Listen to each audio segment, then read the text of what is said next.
चीन की हरकतों पर जहां एक और सरकार कड़ी निगरानी रख रही है, वहीं देश की जनता भी चीन को सबक सिखाने में लगी हुई है। चीन की हरकत के बाद देश में गुस्सा है। ऐसे में लोग अब सड़कों पर निकलकर चीन के सामान का बहिष्कार कर रहे हैं। उन्होंने हमारे एलएसी को क्रॉस किया है, भारत की सीमा में आकर के वो हमारे 20 सैनिकों को उन्होंने शहीद किया है। और आज पूरे देश में इस बात के लिए आक्रोश है कि उन्होंने एलएसी को पार किया और बार बार उस पर हिफाजत करते हैं। लेकिन उसको याद रखना चाहिए कि 1962 और 1965 का भारत नहीं है, ये 2020 का भारत है। पूरा विश्व चाइना से त्रासित है। चाइना एक देश नहीं, एक राक्षस है। इस राक्षस का वध होना ही चाहिए, होगा, हिंदुस्तान से होगा। हिंदुस्तान से इसकी शुरुआत हो चुकी है। गलवान में चीनी सैनिक ने रात के अंधेरे में भारतीय सैनिकों में जिस तरह से हमला किया, उसमें हमारे 20 जवान शहीद हुए।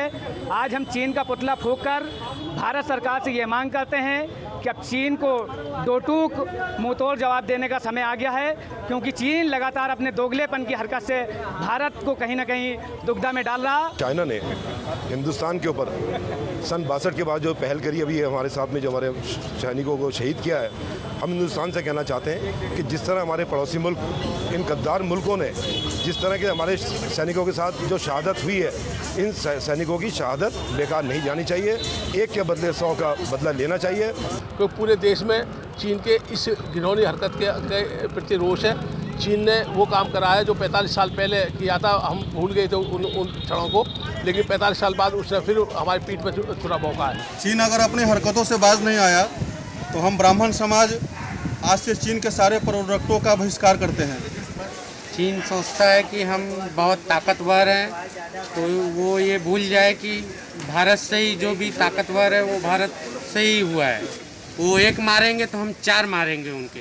चीन को मुंह तोड़ जवाब देने के लिए गंगा माँ से कहेंगे, गंगा माँ उसको उल्टी गिनती गिनना शुरू कर दे। हमारे जवानों को मारा गया, इससे बहुत आहत है। और चाइना के एक भी, मैं सबसे आग्रह भी करूँगा और मैं स्वतः भी इससे आज से ही मुक्त ले लेता हूँ कि चाइना का एक भी सामान न उपयोग हो।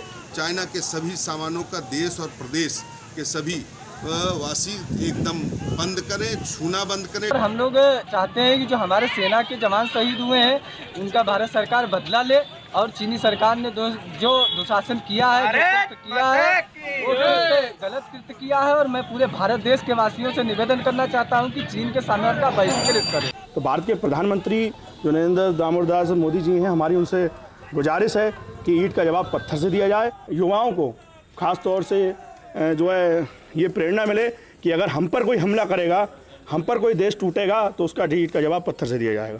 सरकार से हमारी यही मांग है कि अब सैनिकों के हाथ खोल देने चाहिए। जिस प्रकार से भारत के प्रधानमंत्री ने पुलवामा अटैक का बदला लिया था, इसी प्रकार से अब भारत को भी चाइना की भाषा में चाइना को जवाब देना चाहिए। आज 135 करोड़ का हिंदुस्तान एक है और किसी प्रकार से भी कोई समझौता करने के लिए तैयार नहीं है। हम नरेंद्र मोदी से भी मांग करते हैं कि वो तुरंत बदला ले। जनता आपके साथ है और हमने ये संकल्प लिया है कि हम चीन का कोई भी सामान न खरीदेंगे और न खरीदने देंगे। आज हिंदुस्तान का हर व्यक्ति जाग